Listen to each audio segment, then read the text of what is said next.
जब हजरत नूह अलैहिस्सलाम अल्लाह के हुक्म से कश्ती बना रहे थे, हर रोज एक बूढ़ी मोमना औरत अपनी एक छोटी सी गठरी उठाकर उनके पास आती। वो कहती, ए अल्लाह के नबी, कश्ती कब रवाना होगी? नूह अलैहिस्सलाम मुस्कुराकर फरमाते, अभी देर है, वक्त आने दो। वो औरत वहीं बैठी रहती, पूरा दिन इंतजार करती और फिर शाम होते ही वापस चली जाती। ये सिलसिला कई दिनों तक चलता रहा। एक दिन हजरत नूह अलैहिस्सलाम ने उस बूढ़ी औरत से कहा, ए बूढ़ी अम्मा, जब जाने का वक्त आएगा तुझे बता दिया जाएगा। वो औरत सर झुकाकर चल दी, लेकिन दिल में ये यकीन लेकर बैठ गई कि जब कश्ती चलेगी नबी मुझे जरूर बुलाएंगे। वक्त गुजरता गया, फिर अल्लाह का अजाब आ गया। जमीन पर बारिश का तूफान आया, पानी हर तरफ फैल गया और नूह अलैहिस्सलाम की कश्ती रवाना हो गई। लेकिन नूह अलैहिस्सलाम उस औरत को बुलाना भूल गए। एक नबी से भूल? जी हाँ, ज़ाहिरी तौर पर ऐसा ही हुआ। तूफान थम गया, समुंदर की लहरें रुक गईं। कुछ वक्त बाद हजरत नूह अलैहिस्सलाम के दिल में आया कि चलकर उस शहर को देखा जाए जहाँ से सब कुछ शुरू हुआ था। वो अपनी कश्ती से उतरे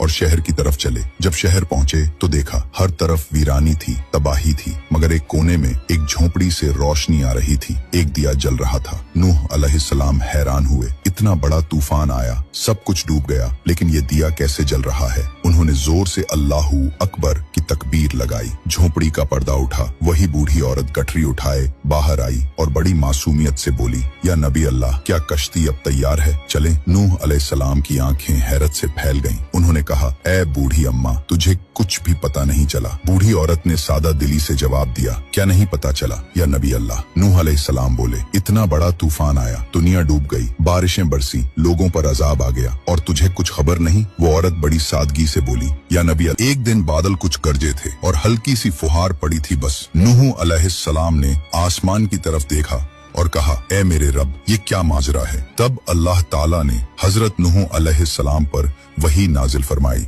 ए मेरे प्यारे नबी, इस औरत के दिल में तुम्हारी मोहब्बत थी और तुमने उससे वादा किया था कि जब कश्ती रवाना होगी तुम उसे ले चलोगे। तुम अपने वादे को भूल गए, लेकिन मैं रब्बुल आलमीन तुम्हारे वादे का भी जिम्मेदार हूँ। मैंने अपने अजाब को उस तक पहुँचने ही नहीं दिया। उसे एहसास तक नहीं हुआ कि कैसा अजाब आया और चला भी गया।